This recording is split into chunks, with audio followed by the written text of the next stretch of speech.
Bingo Blitz rules. If your bingo has ads in it, That's not a bingo. if it doesn't have the coolest tournaments, mini games, and the most breathtaking design, Nope, not a bingo. if your bingo moment makes you feel so excited that you just want to burst in joy and scream out loud, bingo! Sorry, so you're playing... Bingo Blitz? Now that's a bingo. Go for a world of excitement with Bingo Blitz, the #1 free bingo game. Download Bingo Blitz and play for free. Now that's a bingo. Hi, this is Rob Benedict. And I am Richard Spate. We were both on a little show you might know called Supernatural. It had a pretty good run, 15 seasons, 327 episodes. And though we have seen, of course, every episode many times, we figured, hey, now that we're wrapped, let's watch it all again. And we can't do that alone, so we're inviting the cast and crew that made the show along for the ride. We've got writers, producers, composers, directors, and we'll of course have some actors on as well, including some certain guys that played some certain pretty iconic brothers. It was kind of a little bit of a left field choice in the best way possible. The note from Kripke was, he's great, we love him, but we're looking for like a really intelligent Duchovny type. With 15 seasons to explore, it's going to be the road trip of several lifetimes. So please join us and subscribe to Supernatural then and now.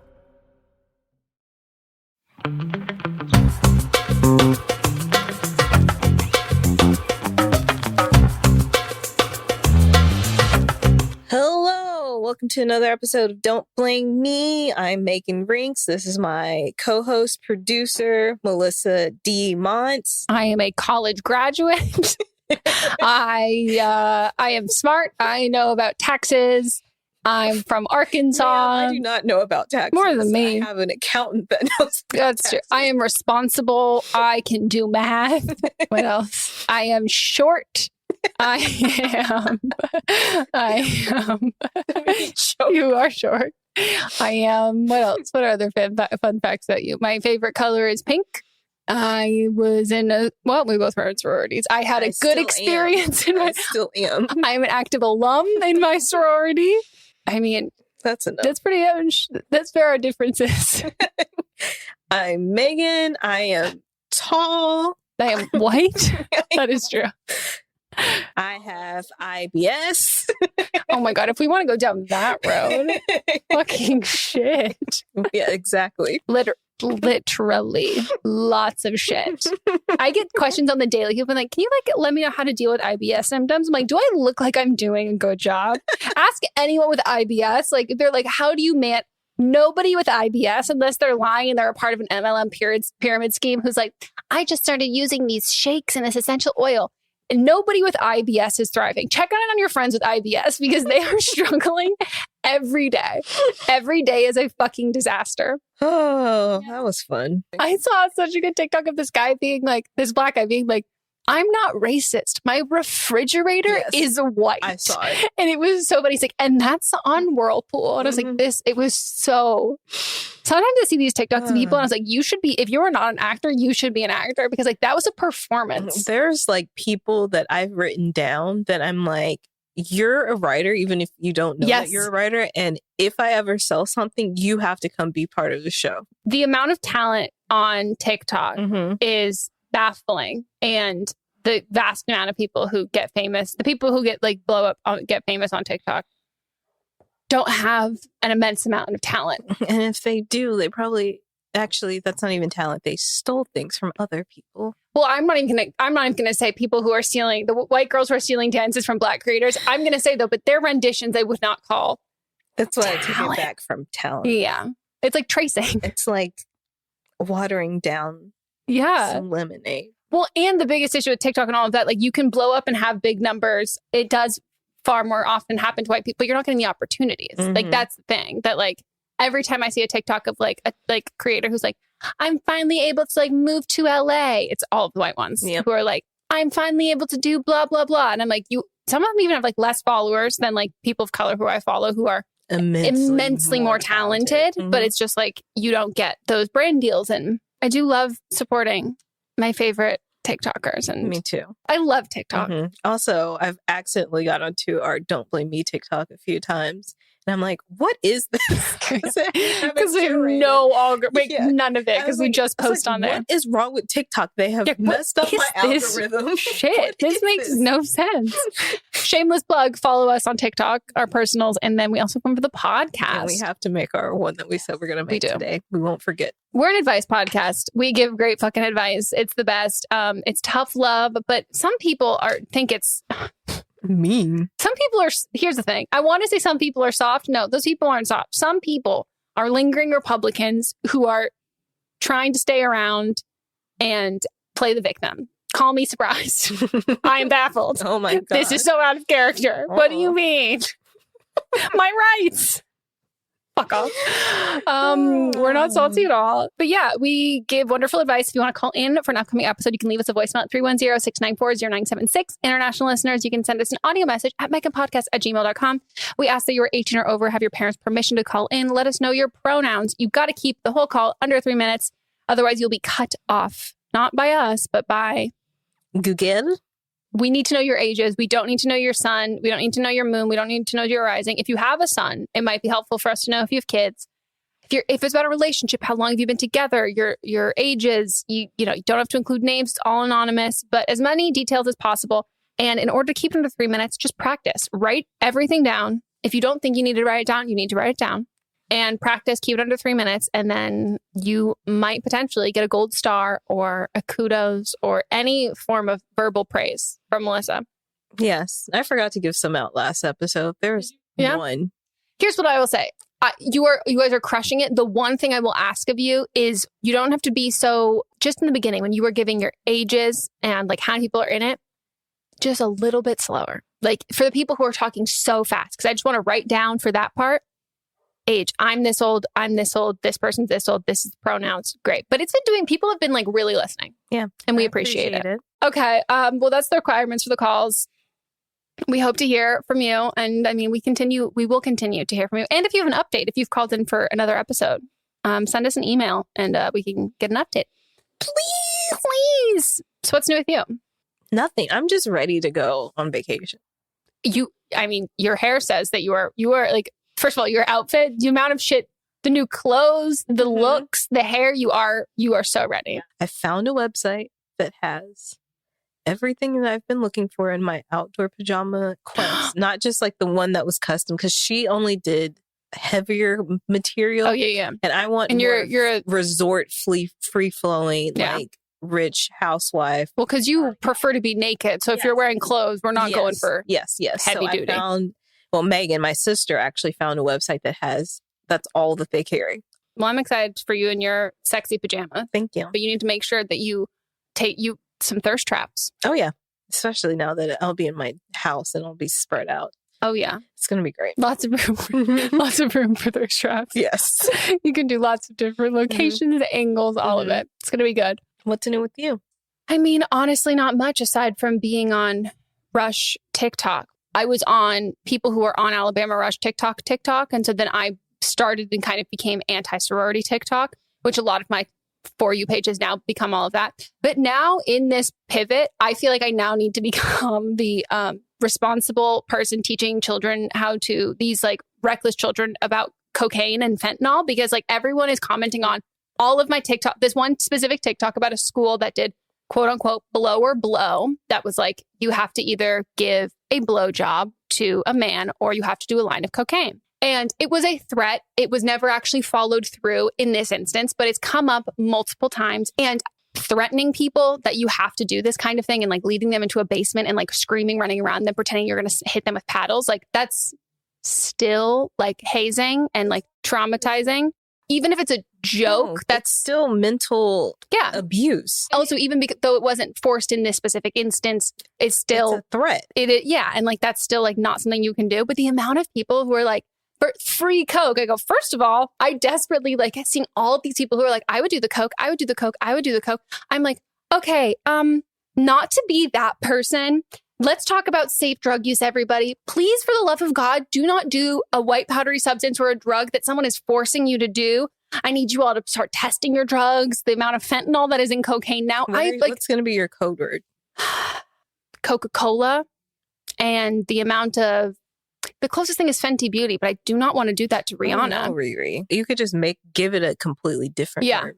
You know, like pickles, accountants. shit. Yeah, it can be something like that. Here's the thing. You're going to do drugs. Have fun doing drugs. Make sure you're testing the drugs that you're taking. We've all taken some, not all of us, but I've taken stuff that I didn't totally know what it was. Did I have a good time? Maybe for a little bit. Did I projectile vomit for 9 hours afterwards? Yes. Was that not a great decision? Yes. Like, but this like whole idea and concept of like, this is like so much fun. Like college is great. There was like even one that someone responded where they were like, sororities don't do bad stuff. It's only the fraternities, but like blah, blah, blah here. Like this isn't bad. And they were like, the fraternities here don't do anything bad. I go, oh, except for the one at the school you're referring to who made a pledge, drank bleach, and then they died. And they're like, what? Are you fucking soft? I go, do you recreationally drink bleach out of like with some ice and a paper straw? Save the turtles, drink some bleach? Like this whole idea and concept, I'm like, not to be that old person, but I'm like, I know that there are some smart 18-year-olds out there, but you have to work overtime for those idiots. That is stressing me out. Those parents, those poor parents who are like, I'm sorry, my kid said what? You are soft if you don't drink bleach. Wow.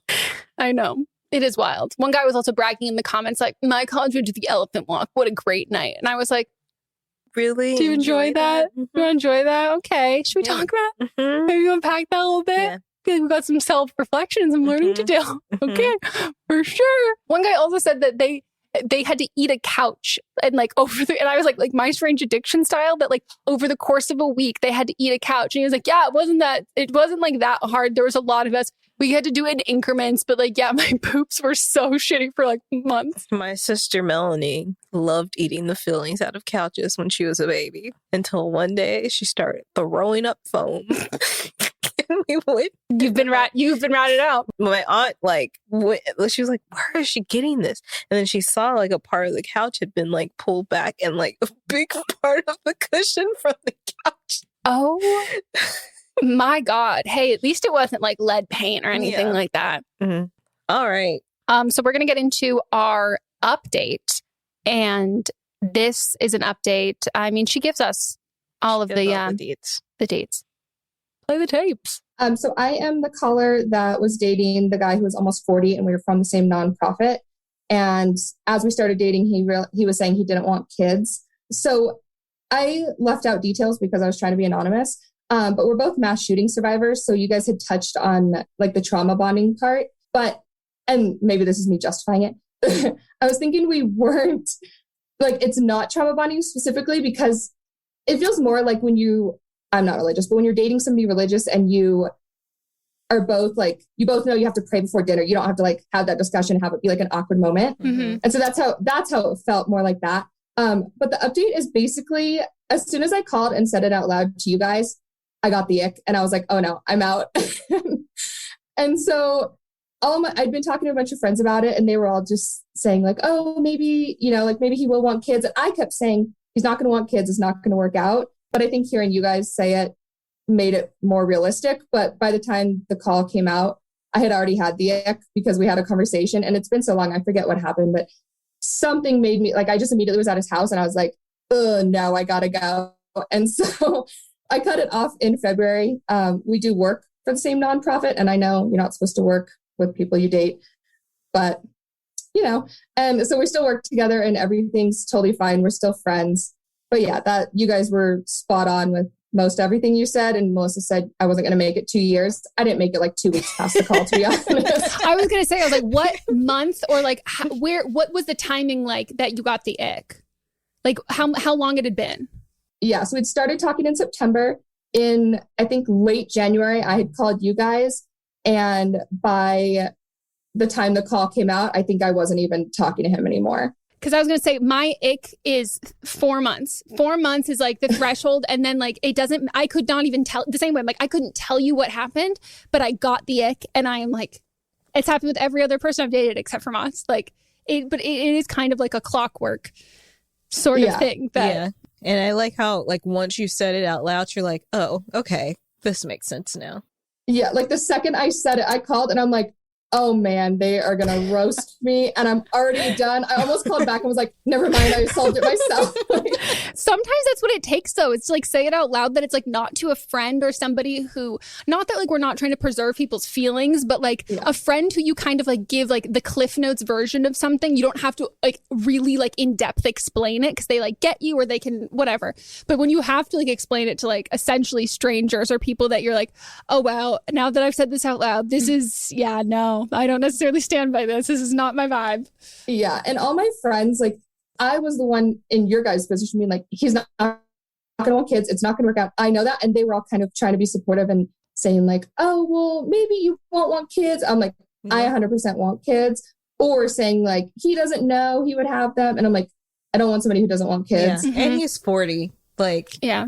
And he's 40. He would know. Then your sperm gets dusty after a while. I mean, I feel like you can still shoot him out. How old's Nick Cannon?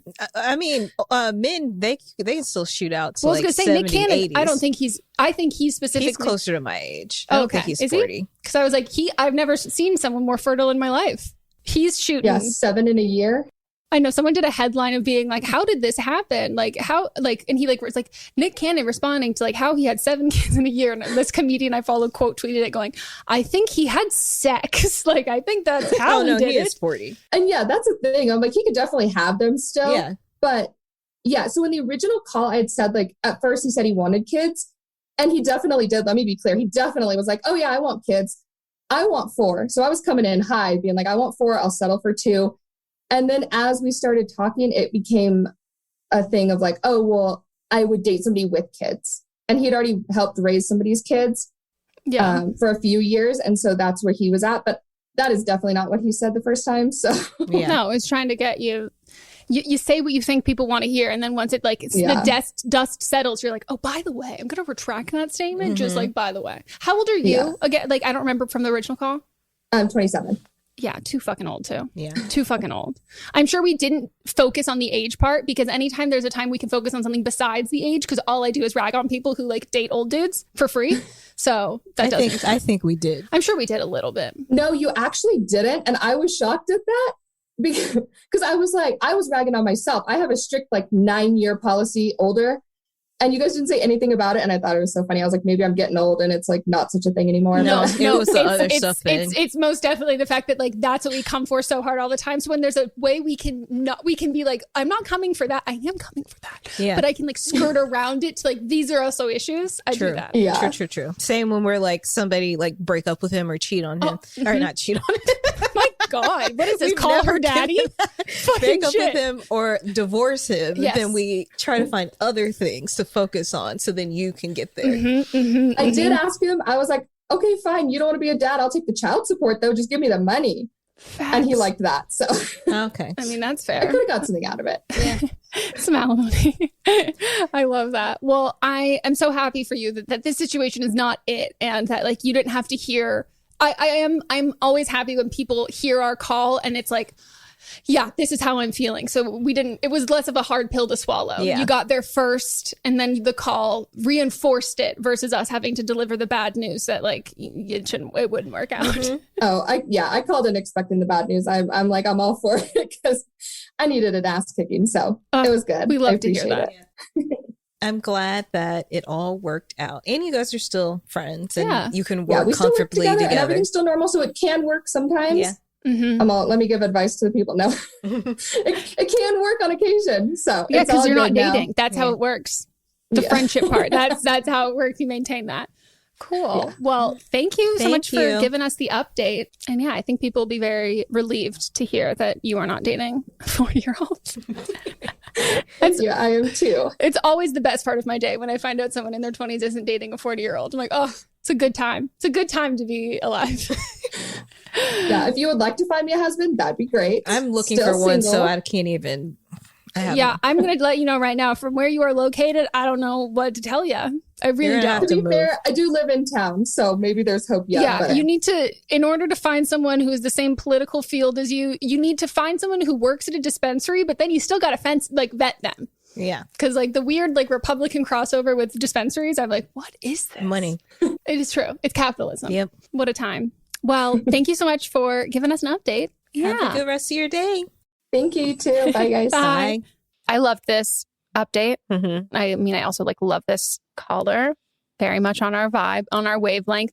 And I love when something happens that a lot of the time people will tell us in the Facebook group or whatever that they will write out what they're going to say in a call. And then they're like, all right, now I know what I'm going to do. I know what they're going to say. I don't even need to call in. But I love when people as soon as you hang up the phone, you're like, yeah, I know this was all I needed. This is the final straw I needed for this. And don't even necessarily need to wait to make a decision.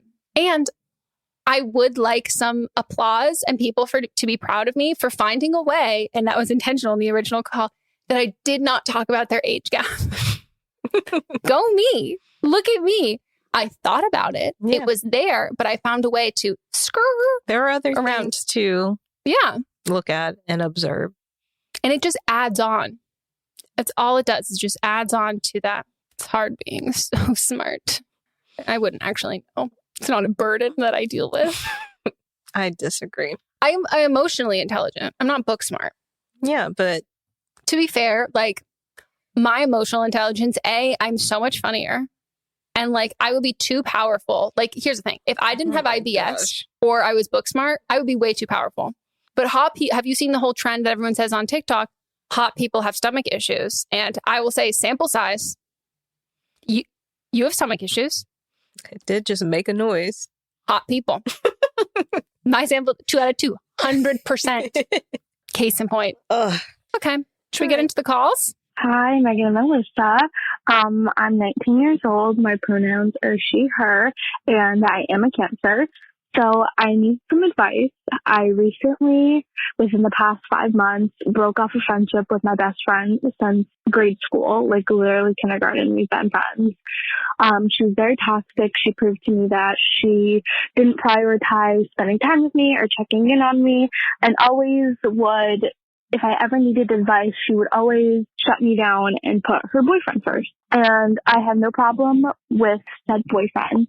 However, we have been best friends since we were 8 years old. We've danced together, cheered together. We did everything together. And she just proved to me that our friendship was not as deep as I thought it was. And so basically, when we broke our friendship off, I basically told her I didn't like the person she was becoming, and she has been a shitty friend, and I didn't like the person that she was becoming to me and our other friends. And it was really hard to get in touch with her. She basically told me that she wasn't really sorry, that this is who she is now, and I have to accept that. And then I said, I really don't think we should be friends anymore. And that was that. We had a civil conversation. I was sad, but I thought it ended well. The next day, I got a text from a mutual friend we both have saying that she shared very, very deep personal information that I confided in her privately with her friends from school, from university. And that is just not okay with me. At that point, I knew that our friendship was over, and I had texted her some pretty mean things because I was very angry. And as a Cancer, I'm very emotional. And I regret saying what I did, but at the same time, I just felt like there was nothing else I would get through to her. So basically, I'm asking, do I try to reach out to her and tell her I miss her? We have not had any contact since January of the new year. And I just want to let her know how much she hurt me. But I don't think I will get the response that I want. Thank you guys. And I love the podcast. Sounds about like closure is what you want. And you sound pretty self-aware knowing that you don't think that you're going to get the answer that you want. And you don't miss her. No. You want her to know how badly she hurt you. And I think this is I don't mean to say this in a tough love kind of way, but she knows how much she hurt you. She just doesn't care. That's a part that's really hard to swallow. You would never, when someone treats you in a way that you would never treat someone else, it can kind of feel like, well, they must not understand how much this has hurt me. Mm-hmm. And usually they do understand, and they did that in spite of that. And they know that they're okay with it, and that's what it is. And you're right, you're not going to be able to get the answer that you want. And you're not going to get the apology. You're not going to get I really regretted all of that. And if you ever were to get that, it will mean nothing if you have to approach her for that. Yeah. I've had friends who've had and this is the idea of closure or whatever, of like, I just want my ex to say that like I was the best he ever had. Like he will never meet anyone like me. Like what he did to me was fucking awful. And like he will never meet anyone like me again. And I'm the one that got away. And I'm like, it's not going to happen. Like, and then years later, they say it and it's like, well, I don't give a shit now. Like, I don't care now. But if you need to back someone in a corner to like try and get an apology out of them or some recognition out of them, like not only is that not going to happen, it's not going to be sincere, even if it did happen. And you won't have that kind of like, you're searching for this feeling of completion and closure that doesn't exist.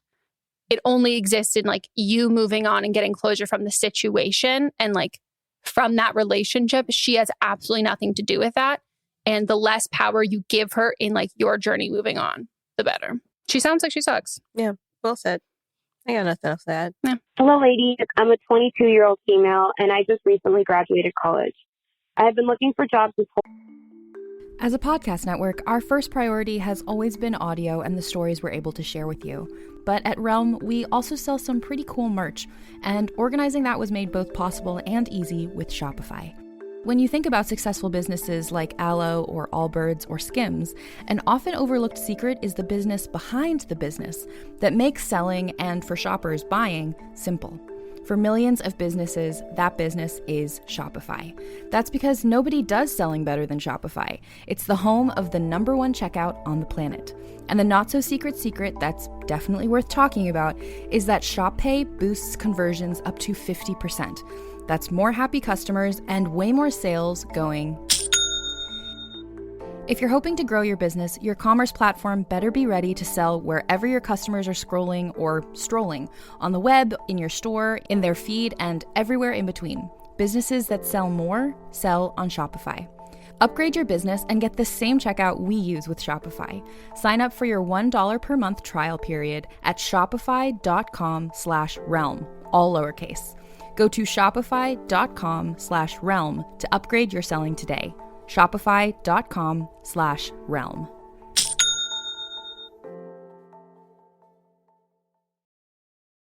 Summer to get my life together so I can move out of the house. As a graduation gift to myself, I planned a vacation with my boyfriend now that everything is opening back up.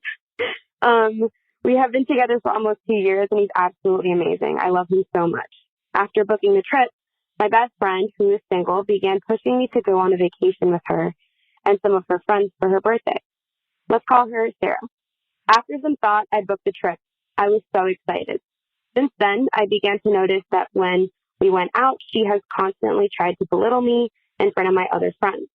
I also found out that one of Sarah's friends had been talking badly about my relationship and that she didn't try to call him out on it. I have never spoken to him, and when I asked why Sarah didn't call him out on it, she just justified his actions, stating that friendships were forever and that relationships come to an end. I also know that she has talked badly about our close friends' romantic relationships, even though I think they're great. When I told my parents about the trip with Sarah, they were not happy about it. They admitted they did not like her and that she only thinks about partying. They were also upset that I hadn't found a job yet and told me I should focus on that first. When I told Sarah I couldn't go, she was upset with me, but told me that I had to do what I had to do. In the meantime, I was heavily applying to jobs, and I was noticing more and more that Sarah wanted to go out and party all the time. Finally, once I found the perfect job, I was asked to start the following week. I was so excited. My parents and my boyfriend were excited for me because the position was great. But when I told Sarah the news, she didn't care and had an attitude with me. I didn't feel appreciated in that moment. Later that night, she asked me for my portion of the hotel money for the vacation trip, even though she had replaced my spot with one of her friends the same day I told her I couldn't go. At this point, I'm upset and I feel like she hasn't been a great friend. And I also feel like I'm outgrowing her a little bit. What should I do? Also, I think I shouldn't have to pay for my portion of the hotel money because I'm not going. But is that shitty of me? Am I in the wrong here? Please help. Sarah, it's not your friend. Sarah has a lot of audacity. Can we change your name to Rachel? Ugh, Rachel. It just fits. Yeah. Yeah, this is like, she sounds like she sucks. Like, she doesn't sound like she sucks. This girl sucks. But I'm also part of the thing, like, you don't like this girl, and I don't mean this in like a mean way. Like, does she even like you? Right. Like, why are you friends with her? Why is she in your life? Your parents don't like her. She talks bad about your boyfriend. She talks bad about your other friends' relationships. She's asking you for money. Well, I think you said she goes out and parties. She's on drugs. Yeah, sounds like she's got... Why is she like shaking you down for money when somebody else is already like, are you paying for this other person to go? Are you sponsoring their party weekend? Right. I think that there's a clarifying question that has to happen there where it's like, oh, I was under the impression, like, when I told you that this person would be replacing my spot, like, I can't cover that. Like, I let you know ahead of time. What's You're not, yeah. deal? Like, unless they, like, it was a miscommunication and it was like, oh, I didn't realize blah, blah, blah. Like, that. You're not going. No. There's no reason why you should be paying for somebody else to go on a trip. Especially because your spot got filled. Like, I understand if it's like you back out last minute and it's like, I will still, like, I'm going to still cover the spot. Like, I don't want to put you guys out. But, like, you have someone who's like, it just doesn't make sense. I will also say that we have response of like, why were you talking shit or whatever? And it's like, well, like, friendships last forever. Relationships don't. What? Was that a threat? Is she going to murder him? Like, what? She sounds like, you know, that like old school movie trope of like the single girls are bitter. And like, I never believe that. She sounds just angry. Yeah. Like mad at the world. Like only wants everyone to be single and going out and partying with her. If this was me, I'd ghost her, but you know, you might have better communication skills. And I'd just like, somebody's already going in my spot. And then after that, after saying that, I would just kindly, you know, just back away because this girl's not your friend. You don't like her. So why are you still entertaining her in your life? And I will be honest, like the group of, I don't know how you found out that she was talking shit about, someone else was talking shit about your boyfriend and she didn't stand up for you. I would be curious who told you, because did that person stand up for you in that conversation? And also when people are talking behind, because you said she's told you things too. Do you stand up for those people? Yeah. This sounds to me like this entire group of people is like really toxic, and anyone who's going to like stand by and like hear someone say like nasty shit about someone and all of that, like that's not it. And like she's definitely doing it. She did it, talked with you about other people, means she's doing it to you. And like, we know that. And like, that's going to happen. And it sounds like her friends also do that. And like, of course she's not going to call them out on it. Like she does that. And so like, I think that like this whole friend group is like not it. It's toxic. And you are of the age, like I will, like 22 is like, this is the age where these friendships, you lose a lot of those friendships when you're at just different life stages, because I think that like your early 20s, you do go through like a lot of changes in your life, and you have some friends who are going out every night and it's just partying, and maybe they're continuing to do school, or they're taking a break, or they're not like really into their jobs. And they have people who are like really starting career paths, and it is just a time of like growing apart. But I think, yeah, again, if it was me, I would probably also just like ghost, but I would be like, yeah, this person is taking my spot. I'm not paying for them to go. Hope you guys have fun. And then I just would not instigate a conversation or texting, and then like take a big chunk of a break. And then you can be like, or maybe if you want to like say like, hey, I just think that like we're growing apart and we have some like different priorities. Like I wish you nothing but the best, but like I'm going to take a step back from our friendship, and I'm really focusing on work and stuff now, and my relationship and people who are like supportive of me and like my endeavors and stuff. And that just doesn't seem to be like where we are at this point in our lives. What a mature conversation. Would I do it? No. Never. I would just be like, this is, and it's not even like when people are like ghosting, like blah, blah, blah, like whether it's like mean or what, it is truly based on the fact for me that I don't care anymore at all. And if I have had a conversation with you about that, you will be able to see on my face that I don't give a shit about you. And I think that's actually meaner. Like I think if I have a conversation with you, it will probably be way meaner. I'm doing both of us a favor by just slipping away. Yep. Fucking Rachel. We're going to take a quick break and we will be right back.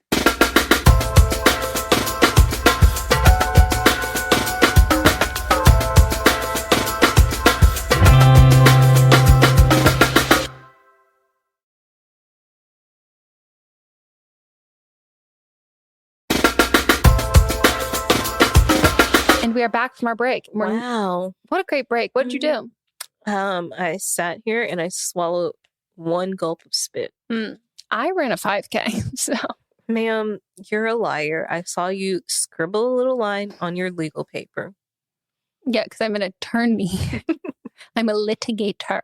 There was this girl on Love Island who, for fun, she like runs, which I'm not judging anyone who runs for fun. I don't understand you, but like I respect you and like I'm jealous. Like that sounds like I could have endorphins released that way and my like body wouldn't split in half. Like that sounds like it'd be a great time. But she like runs, I forget what it was, but she like said this thing that she runs like 105Ks just like for fun.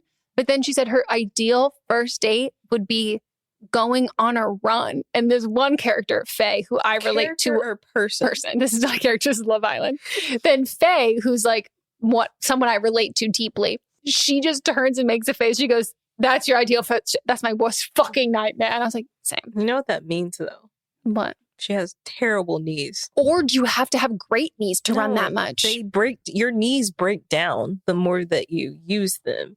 So like they might have been great, but like when she's like 40, they're going to be awful. I can teach her a thing or two. I've got some bad knees already. Yours are different. Mine are born. It's going to be like it's a different type of thing. So if that makes her happy, cool. A first date going on a run. What would you do if a man said, hi, I would like to take on a first date on a run? I'll say, I have pleurisy. We're not going to make it around the block. Would that immediately make you not attracted to them? No, I'll say, I'll walk you, but like, I'm not going to do you like you're a dog. Give me a leash and I will walk you, bitch. You know, I have a convertible, so I will drive next to you. That's iconic. That's a good scene. Yeah. That's a good movie scene. Yeah, I can't imagine. First of all, can you talk when you're running that? Like, no. I don't like it. I don't like it. No. I don't know. What if, this is my like panic brain. I'm like, what if you get creeped out and then he starts like chasing you? True.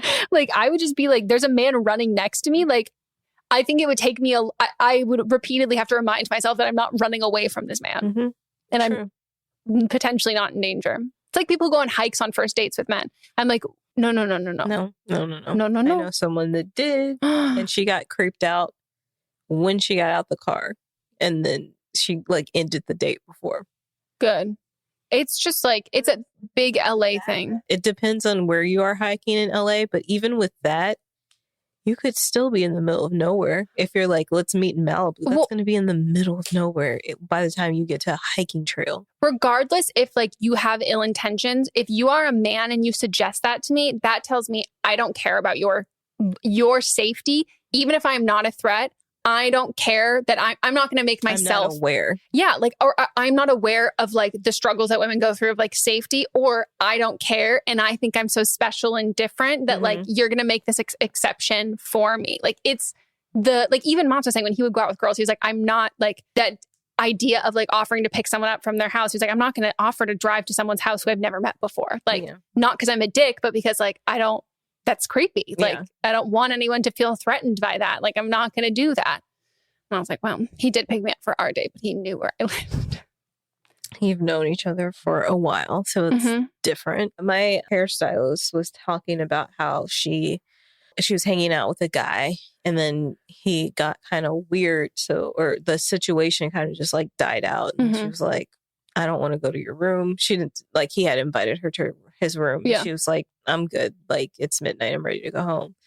So she's walking to her car, and you know, LA, it's hard to find a parking spot. So she's walking to her car, and then she hears a man running behind her. So she takes off running. Yeah. And then like she gets to her car, gets in, locks the door, and it's him. And he's like, why'd you freak out? And she was like, I'm a woman. Like the fact that you don't get that, like that's already a turnoff. Exactly. And then she's like, why didn't you just call my name? And he's like, well, it's late. I don't want to be loud. So you're rather okay with me thinking I'm being chased down? Yeah. He's like, you thought you were in danger? And she's like, yeah. That to me also screams. I'm like, you have no women in your life. Yeah. You surround yourself by men who probably also do this. Yuck. Yeah.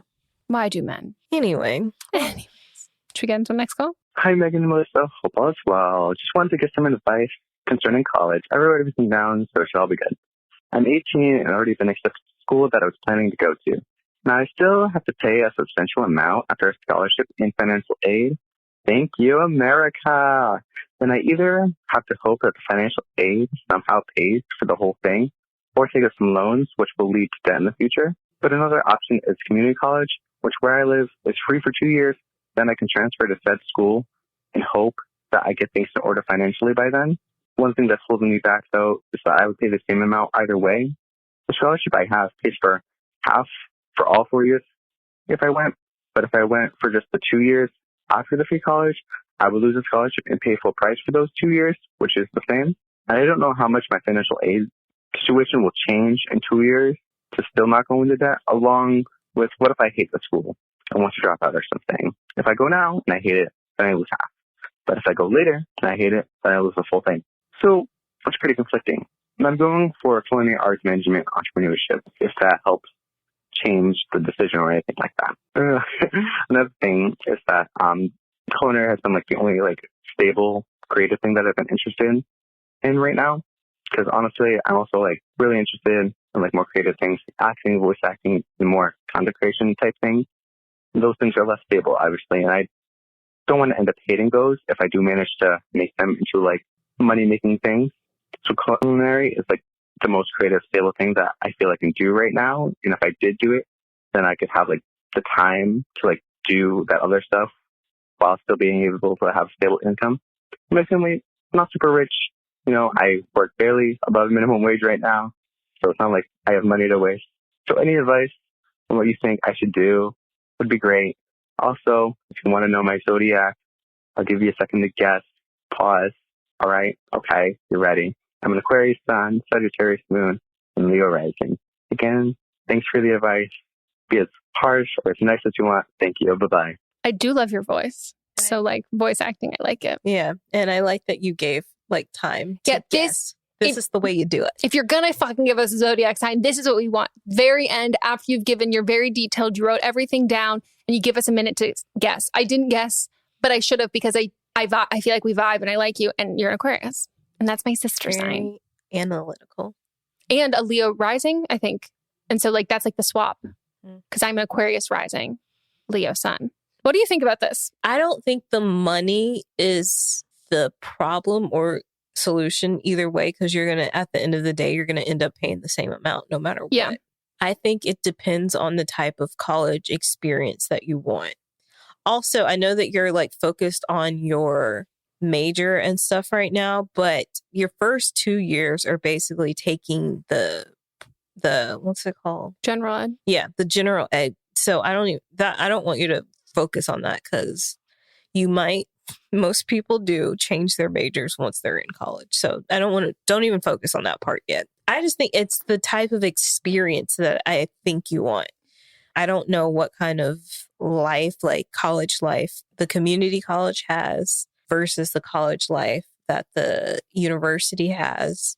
I would visit both campuses and just see where you think you would fit in, like class size wise as well, because usually at a community colleges, the classes are going to be smaller. So like if you like more attention, then that might be better for you. But if you like to be in bigger classes around more people, then the university might be better. Yeah, no, I think that's exactly spot on it. And I think that assessing the financial things that aren't tuition. Mm-hmm.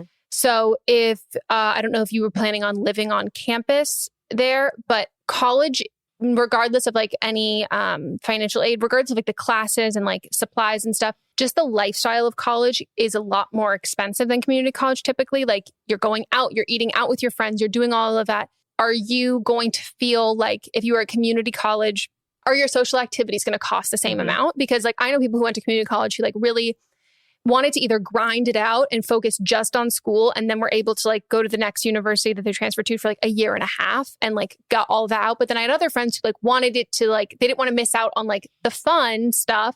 And so it would be like, I'm still going to go out with all of my friends the same way, but I'm a little farther away. So now I have to factor in how much I'm driving and doing all of that kind of stuff. And I just want to say on top of that, I also had friends in college, like the community college that was near our university was where I grew up. So it like immediately filtered into the university. So you could do a lot of the same extracurriculars if you wanted to. So if you wanted to like go to the community college, but be involved with a lot of the student life at the university, you could do it. Yeah.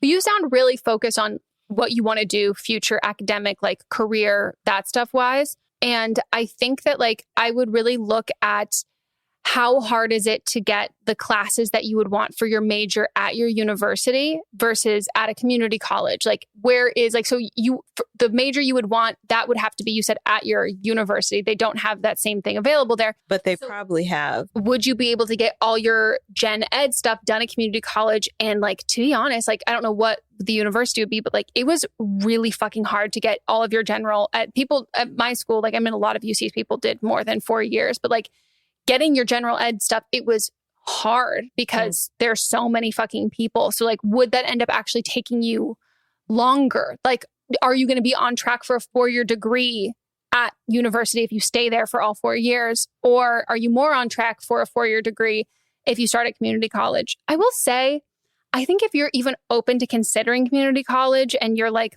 I don't know if I'm going to like the university, I don't know if like blah, blah, blah.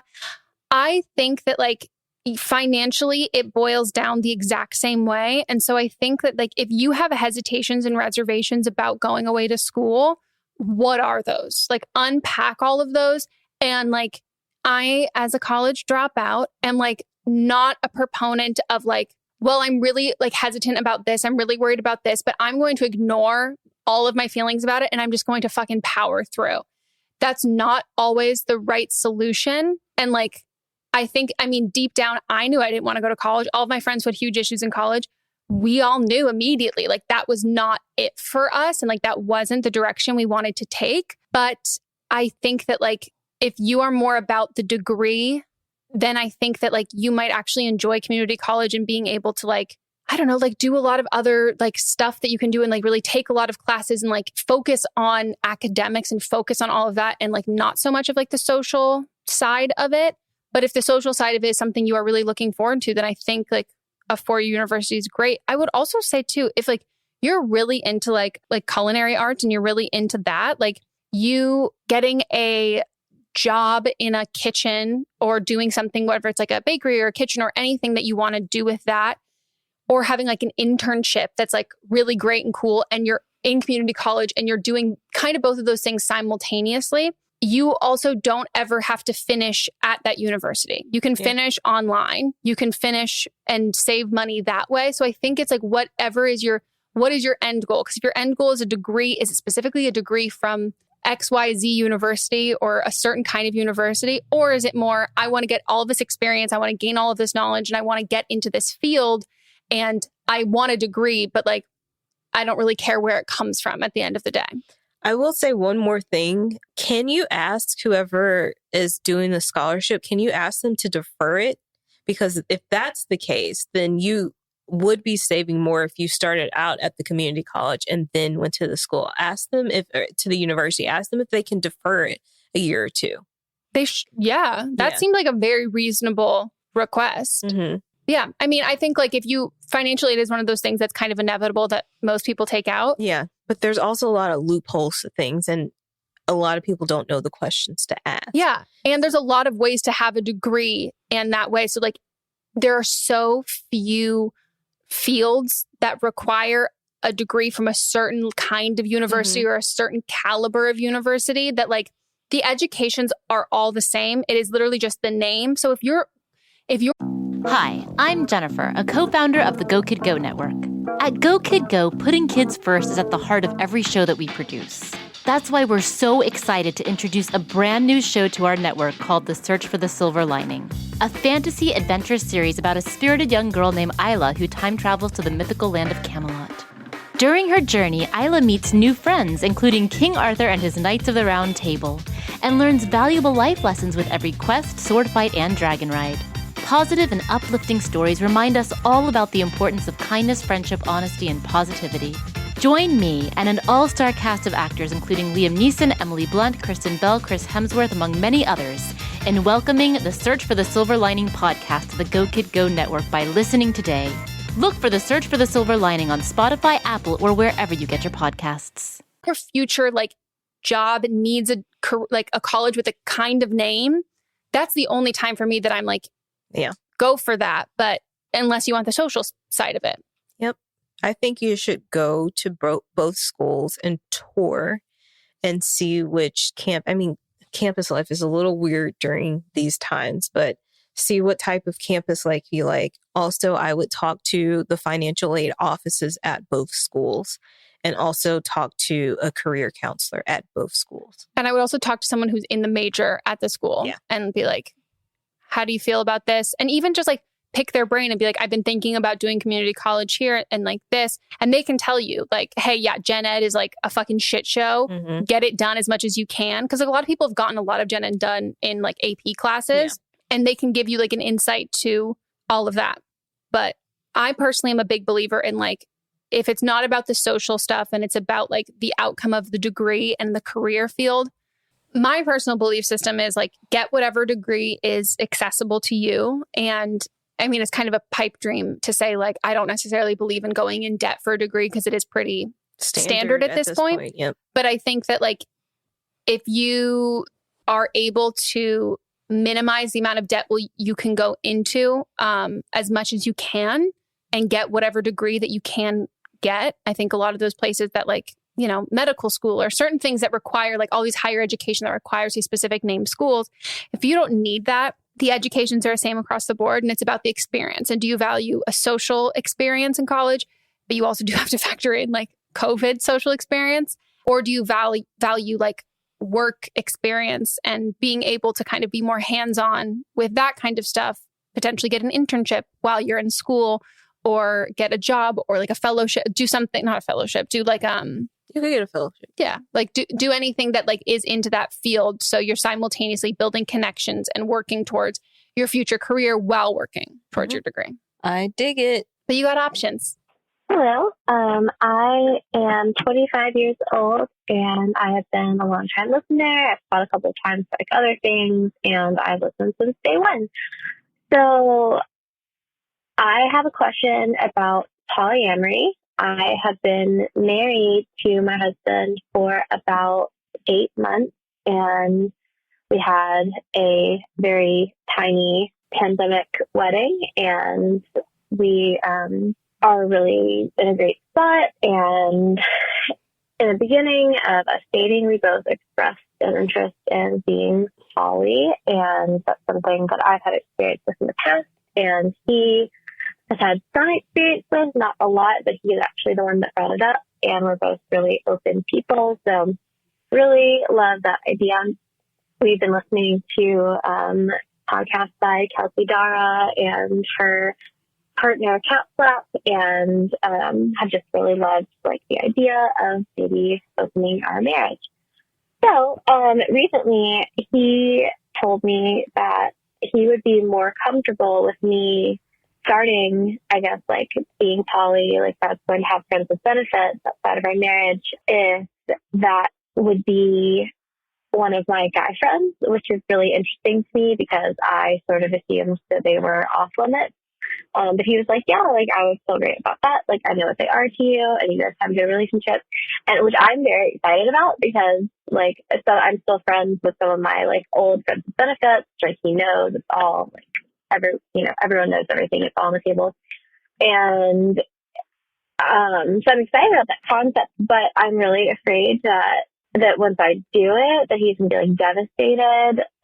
Even though he's like the one that's like really excited about it. And I have had a poly partner in the past and so I have like more experience with that. And I feel confident about how I'm going to feel about it when he gets the friends with benefits outside of our relationship, because I've experienced that before and he has not. So I feel anxious because I don't want to not trust him because he's a grown up and can make his own decisions. And this is something that we've talked about and we both want.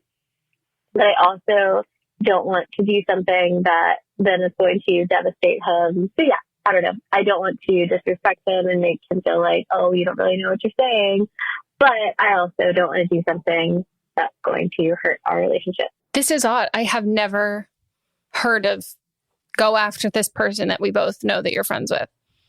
Well, she said she is she has friends that she's been friends with benefits with before. So I think maybe that might be why, because her husband knows that he knows that they've had had sex before.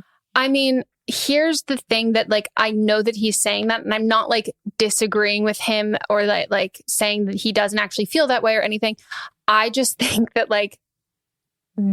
I don't think it's a smart decision as the way to foray into this, because it puts you at risk for friendships. You're great, go for it. He, regardless if someone has never experienced something before, doesn't mean that With something like 5 million podcasts, finding a really good one can take a ton of time. So let me recommend one. It's called Something You Should Know. I'm the host, Mike Carruthers, and in each episode, we discuss topics that can be really helpful, like how to read people better, the psychology of crowds, or fun things like the story of Legos, or why you probably wouldn't be here if it weren't for horses. Something You Should Know is the name of it, wherever you get your podcasts. it doesn't make their desires or how they feel or their outlook or their sexual orientation. Same thing if someone's gay or bi and has only ever been with one specific, hasn't ever been with the opposite sex or whatever. But I would say that I think that this is just a really high risk as the foray into it, because you are involving a friend of yours that polyamory is obviously not just about you and your partner, but the core focus from everything I've read is it brings you and your primary partner really close together. And I just foresee that what if your friend at some point feels not comfortable with this anymore, and then you miss out on it, then you lose a friendship in this. That to me, it's a lot of plates spinning. For me personally, I would not rule it out in the future, but I would be hey, I totally hear you. I think that could be a really great concept. I think that we should start doing this first. I don't know what the outline that you guys have for your relationship. Is it would you both be participating in certain things, or is it that you go off and do things and then he hears about it? How is it how, in what way is the marriage open? I think if you guys have if you have a full game plan for that, I think that I would say to him, I think that incorporating in one of my exes or someone I've hooked up with, or one of my friends with benefits, or one of my guy friends, I think that's a great concept later on down the road. But I'm not, and maybe you are ready for this, but if this is me, I would be I'm not entirely ready to start with a friendship with that, because I want to really focus on us and make sure we're checking in with each other and doing all of this. That incorporating a friendship right now, I think is something that we should do a little bit further down the line. See, usually I would agree. Yeah. But with this one, I don't, because she's already been with them and they're still maintaining a friendship. Yeah. And so I think for his comfortability level, because since she's had experience before, he wants her to be, and for his own level of comfortability, he wants it to be with someone that he already trusts. Yeah. And so I think that their relationship, because she has maintained a friendship now, I think that it could withstand it. Yeah. I just wonder for you, do you feel awkward, caller? Would that make you feel, I know you said it's exciting, but I guess also the third party, the friend, is going to be very aware of the circumstances and all of that kind of stuff, that it takes a particular person to be into a particular thing to know that it's not going to mess up a friendship. But yeah, I mean, you can't predict how he's going to react. And it's all about what situation are you comfortable getting in, and then think of every scenario and every reaction. And is this still the situation you would pick? Yeah. You know? Yeah, I think the biggest thing, and you have the callers, you have experience. So I think the biggest thing is just communicate, and maybe try a little bit here at a time.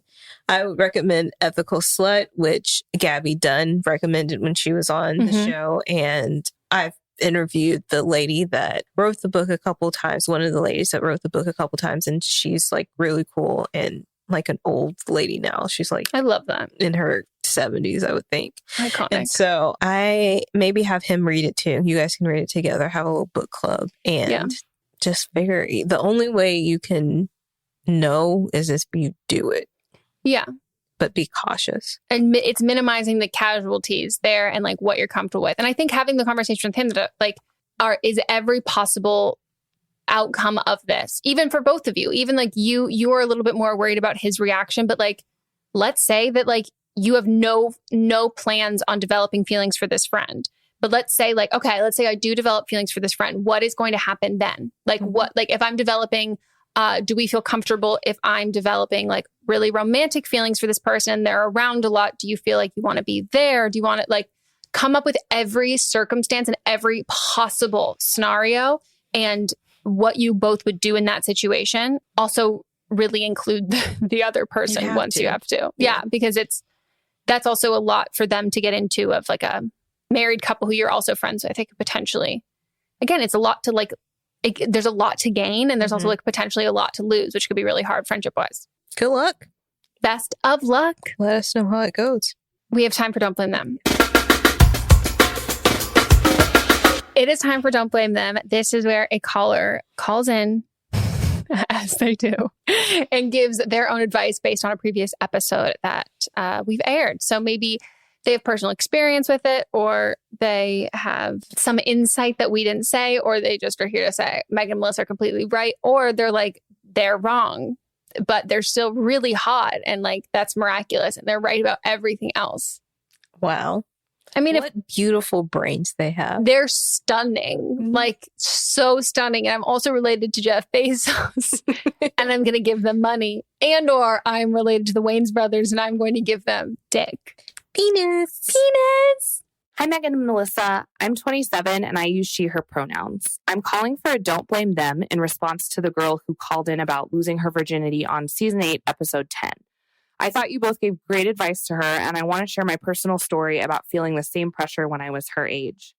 First of all, I agree with you guys and with the caller that the concept of virginity is like very icky and heteronormative and based around antiquated power structures where women are property. So first, I just want to say to that caller and anyone else that whether or not you've had sex doesn't make you more or less valuable as a person.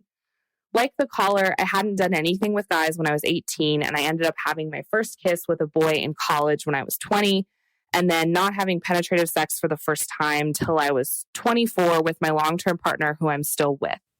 I spent so much time before I had sex feeling like a loser for not having done it yet, and I had similar thoughts to the caller about finding a guy on Tinder and getting it over with. But now that I've had some time to look back on it, I have no regrets about doing it for the first time with a guy who I really liked, who I felt respected by, and who I felt super safe and comfortable with. My first time ended up being really nice and loving, and like Megan and Melissa said in the episode, not that memorable, at least physically. Like, the first time you have sex is never going to be the best time that you have sex, even if, like, with a new partner. Like, even if you've done it before with other people, it always takes a while to, like, figure out the best way to do it with a new person. So basically, I just want to support that caller and anyone else who's making the decision to have sex when they're ready with a person who they really like, and to try to help her take the pressure off of herself. There is no right age to have sex. And like Megan and Melissa said, only gross boys will not want to be with you if you've never had sex. So I would just like to say to that girl that it's okay if you wait until you're older and you're feeling loved and respected. And even if that means you're like me and you're 24, it won't matter. Also, I think it's worth noting that the older you get, the less the like story or the details of you losing your virginity matter in a social setting. I remember talking about it a lot with girls in my late teens and early 20s. And now that I'm 27, I never talk about it. And it doesn't seem to matter to anyone. So now when I'm hanging out with my girlfriends, we just talk about good, wet sex. And we don't care if it's your first time or your 1000th time. And as long as you're happy and it's consensual and everyone is enjoying it, everybody's happy for you. So virginity feels like it matters so much when you're 18, but it won't matter that much forever. Okay, that's all from me. So thanks so much for listening and for making such an awesome podcast. Bye. Oh, thank you. As she was saying that was the exact thing I was thinking of. I was like, yeah, like, I've told you how I've lost my virginity probably. I don't think we've talked. No. The only reason we've talked about it is because it's been talked about on the podcast. Yeah. But like IRL, I not. No. I cannot tell you how any friends that I've met post like college, we've never talked about how we've met lost our, I don't even like saying that term, how we had sex for the first time. Penetrative sex for the first time. Yeah. The only time I even know for some of my friends, if it was like a funny, like it's a funny bit that they've like made, or Kyle and I had a moment because and it was like an accident moment that like we were at Bath and Body Works and there was a Twisted Peppermint candle. I go, ugh, triggering. I was burning that candle when I lost my virginity listening to Teenage Dream. He goes, I'm sorry. I was burning that candle when I lost my virginity to Teenage Dream. We were both like screaming, but like not in like a sit down social norm kind of talk about way. But I could tell you how all of my friends in high school lost their virginity. Some people who like I don't even really talk to anymore. Like girls from my class. Like that is very true that it is such a small blip of time where like that is like a topic of conversation in a way that like it does not come up ever, literally ever. Even once you get older and you're dating, like I think Mats and I, like it was like years later in passing, like, oh, how was the first time you had, but like, it's not even like when you start dating someone in your 20s, you're like, how'd you lose your virginity? Right. It's like, well, let me remember back then. Like it's so unmemorable. It's yeah. Like, why? Exactly. But I think this is absolutely great advice. And I don't know anybody who has regretted like waiting until they were in a relationship, because the people who decide to wait until they were in a relationship, that's because that's what they want. And you don't wait for that if that's not what you want. Yeah. And the same thing with like, I have friends who again have done the Tinder, get it over with, and like they wouldn't have done it any other way. But it's all up to what you want. It's all about you. And you can change. You can decide I want no. And also virginity is a fucking construct, and like you can be a virgin whenever you want to be a virgin. It's a state of mind. Yeah. Virgin state of mind. You can just say, I'm a virgin. And I have no place to tell you that you're not. Because what the fuck is that? Right. If we want to get technical, did I quote unquote lose my virginity in the heteronormative like to the fucking balance beam? I was going to say the balance beam, a tampon, your finger, like a bike seat, horse. I hate horses. A washing machine, a dildo, like what? Like I'm going to tell you the really romantic time. At the time that I ate ass and split. I mean, it's kind of my ass too, but like ate shit and like split the beam, and it literally feel like it split my insides open. Should I tell you about that time? You already told me. That's what I mean though. But like the concept that like, when you sit around with your friends talking about quote unquote losing your virginity, and I just tell this romantic story about me and a balance beam. Gross. What if it was a romantic story about you and a balance beam? Not in a painful way though. No. Speaking of eating ass, there was, I don't know if you saw this girl on TikTok who got a tattoo, and it was supposed to be her hugging someone who I think died. No, it's supposed to be her guardian angel. She did a follow-up video. She was it was. God, I thought it was like her dad who died, and I was like, oh no. It's supposed to be her guardian angel, and it looks like she's eating ass. I will say, if she didn't say that, it's not what I saw at first. It's not what I saw at first. I saw that, but as soon as she said it, I was like, I can't unsee it now. Nope, I can't. I absolutely can't. People were saying when she made the response to it's supposed to be guardian angels, they were saying you should draw wings on it. You should go back and get them to put wings on it. That's a good call, because a lot of the people were saying you should do like a neck and a face, and people go, I don't know if that's going to look like what you think it's going to look like. And I was like, valid. Yikes. True. I love the tattoo fails on TikTok. I mean, I feel horrible for people. Hers looks so good. Oh, beautiful. Yeah. But it's just the perspective is a little, and it's you can't like one of necessarily those, know. Those eye perspective things where it's like, is this an old lady or is it a young lady? Yeah. Like, is this Beyonce or is this, what is that other one? I don't know what you're talking about. There's one specific one that's like one of those vision ones. Like, is this Beyonce? It's like a photo taken on a potato. It's like 1020p. Like, I mean, what is 10p. This potato? You've brought up potatoes so much. Like, if you take a photo on it's very old. For it's like, what is this taken on a potato? Never heard it until today when you've brought it up about 5 times. Well, I keep forgetting with the resolution. 240 is the really low one. So like 180, 90 pixels. Okay. Very tiny. That's it for our episode. We hope you all enjoyed. If you did and want to leave us a review on the Apple Podcast app, we wouldn't hate you. You know who might hate you, though?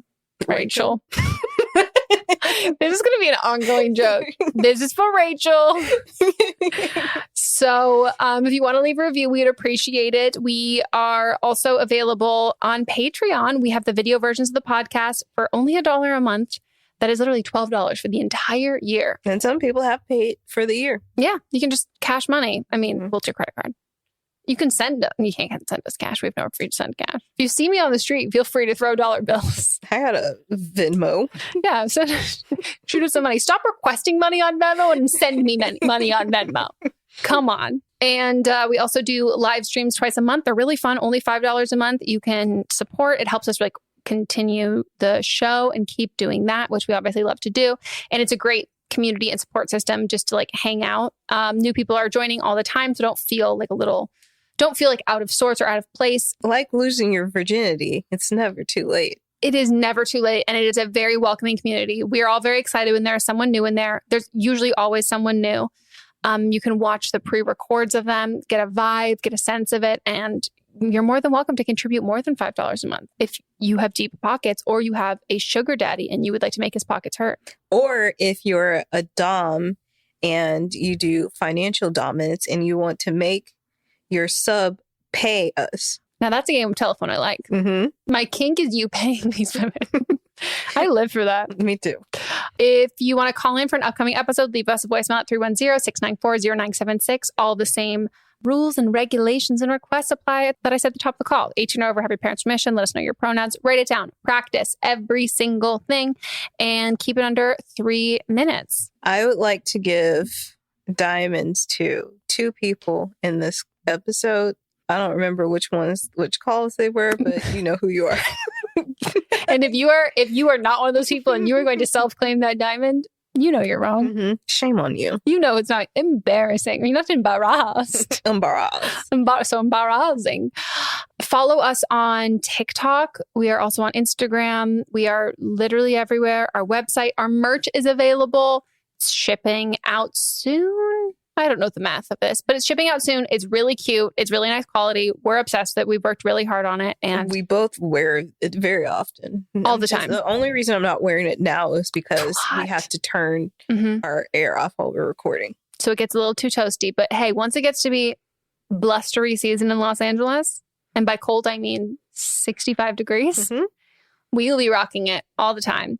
And I don't think I've reminded you in a couple episodes, but not only does the money contribute to us, 2 wonderful, unproblematic people, but it also does not contribute to the problematic people who usually own these merch companies. Mm-hmm. No, it's the Green Brothers. So you're welcome. I feel like nobody will care because that's such a back end thing. But I'm like, I just wish you all knew how hard it was. The struggle. The fucking struggle. Anything that you would like to promote? Just follow my Instagram for Diamond Imprint Productions. Yee. What about you? Follow my Instagram, buy my book. The paperback's coming out really soon. If you would like to get that version, my presets are available.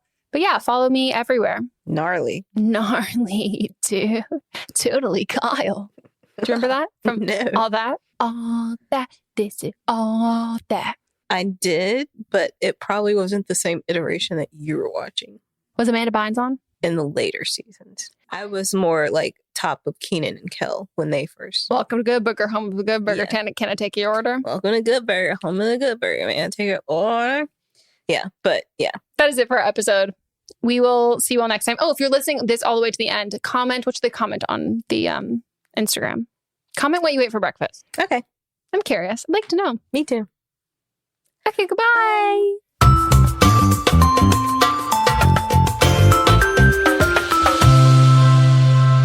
Don't Blame Me is a production by me.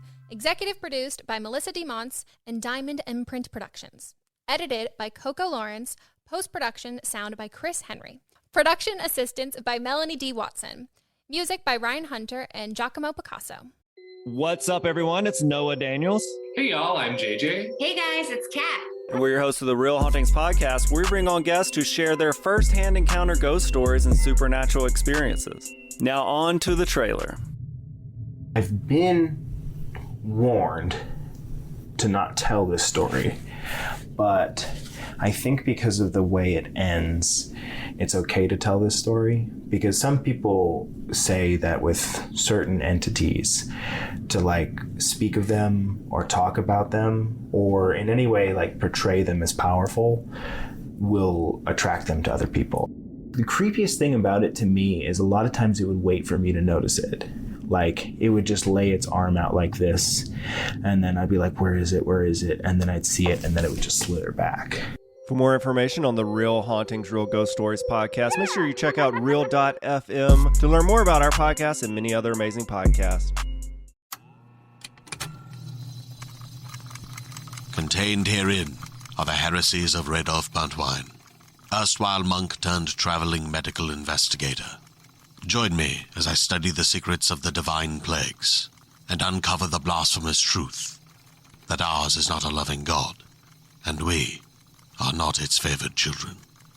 The heresies of Radolf Buntwine, wherever podcasts are available.